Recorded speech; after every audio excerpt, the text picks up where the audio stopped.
Hey guys, welcome back to Dogforge. My name's Paul, and today we'll be continuing our look at the races of Spelljammer. Today we're taking a look at the Plasmoid, an ooze from space. So let's slime on down to it, shall we? First of all, I love the art for the Plasmoid. I think they really captured playing an ooze in an interesting and cool looking way.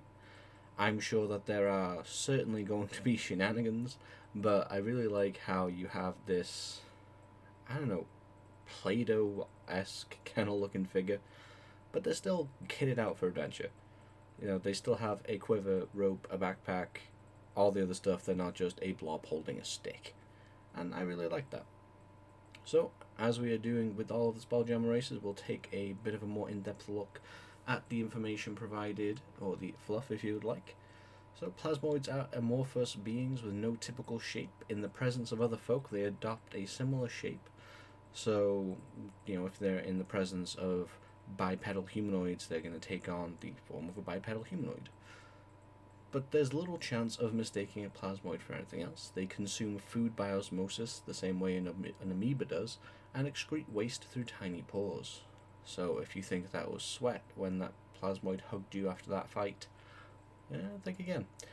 They breathe by absorbing oxygen through another set of pores, and their limbs are strong and flexible enough to grasp and manipulate weapons and tools. Although most plasmoids are translucent grey, they can alter their colour and translucence by absorbing dyes through their pores.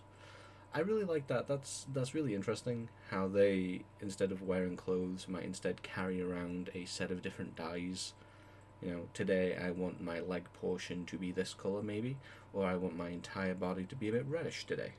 That's a really neat little role-playing thing that you can use in-game. Plasmoids don't have internal organs of the usual sort. Their bodies are composed of cells, fibers, plasma-like ooze, and clusters of nerves. These nerves enable a plasmoid to detect light, heat, texture, sound, pain, and vibrations. Plasmoids can stiffen the outer layers of their body to maintain a human-like shape so they can wear clothing and accessories.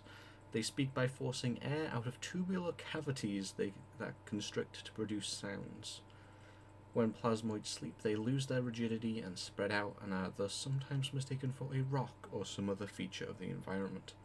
So a neat little survival mechanism built into them there. Moving on down to what you actually get, and this is the boilerplate stuff again.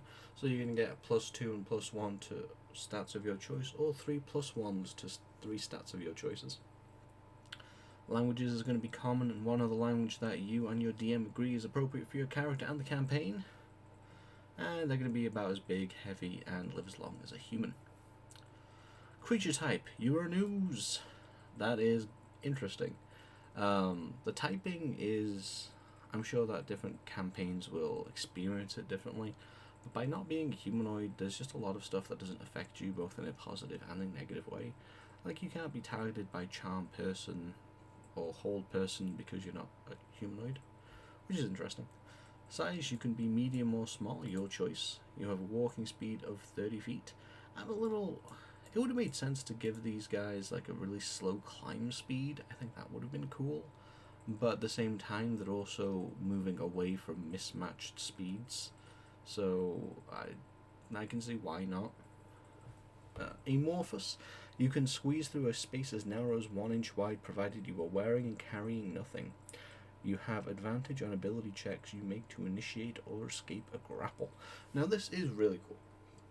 And it's really cool because, hear me out, right? Maybe you are a wizard and you have, you specify in necromancy kind of spells, and you are, or maybe you can have this as like a lich boss kind of character, and you have a clone or a phylactery tucked away somewhere.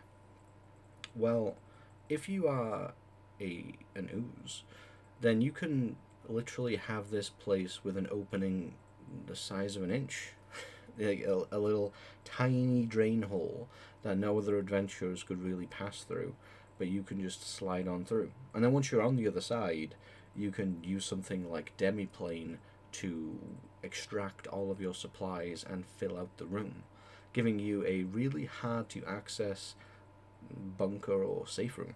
I think that would be really neat. And finally, as part of Amorphous, you have advantage on ability checks made to initiate or escape grapples. Escaping a grapple is quite nice. There's a lot of different monsters that initiate grapples when they attack you.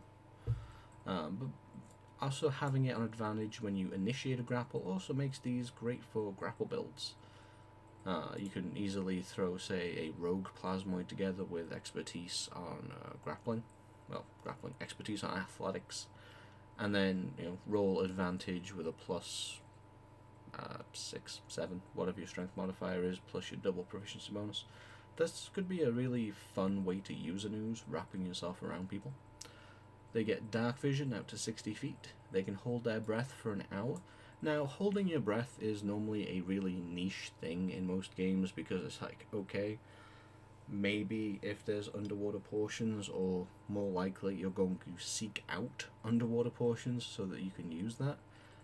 But in Spelljammer, this means that you can not really instantly die from suffocation if you get separated from your air envelope, which is a nice benefit to have. Next we have natural resilience, which is probably one of the key features of the ooze in terms of power.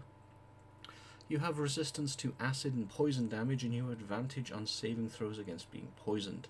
Now, resistance to acid damage is not really going to help you out that much. Acid is not a super common damage type against monsters, from monsters. However, poison most definitely is.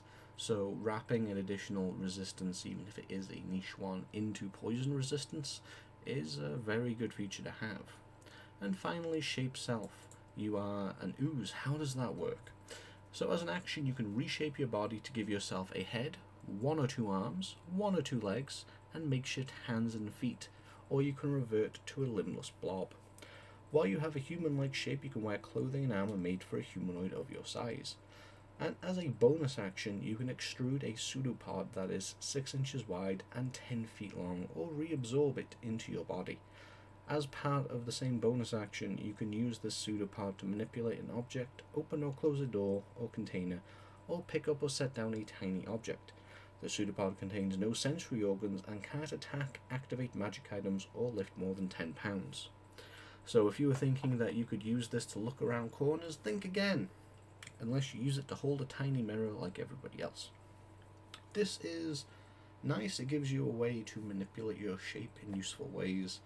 Mechanically, if you stop looking at it like it's like an ooze, this essentially means that you have a very limited range mage hand. That's really what this is.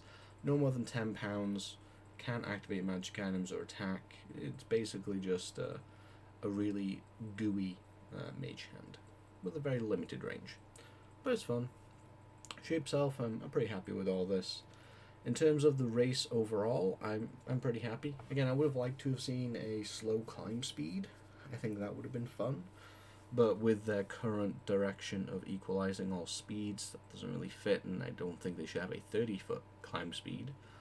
Dark vision makes sense. This would have been the perfect time to branch out into something different. Instead of giving them dark vision at all, maybe to give them like 20 feet of blind sight. They're an ooze. They don't have actual eyes anyway. That would have been more interesting. Holding your breath for an hour, I think that's inherently more interesting in Spelljammer, and just gives you all kinds of fun different ways to take advantage of this, especially as you're an ooze. Hold your breath, and if you're a small ooze, pour yourself into some kind of drinks container maybe. Have it stop it up. Somebody can sneak you in, and you just you're like a gallon of Gatorade or something. Natural resilience, I'm really happy, really strong. Shape self is just a lot of fun. So whilst I don't think this is a particularly powerful race, I do think that this is a very fun and thematic race, and I think that a lot of players are going to have really great times playing Plasmoids. But that's just what I think. Let us know down in the comment section below what you think of the Plasmoids. Is there anything that you'd rather have seen in their abilities? Is there anything about the mechanics you don't like? Let us know down below. And whilst you're down there, hit that like button if you like this video. If you're new to the channel, hit that subscribe button and that notification bell. You're probably tired of hearing people say it on YouTube, but it really does help the channel. Now, until next time, I've been Paul, and I will see you at the Forge.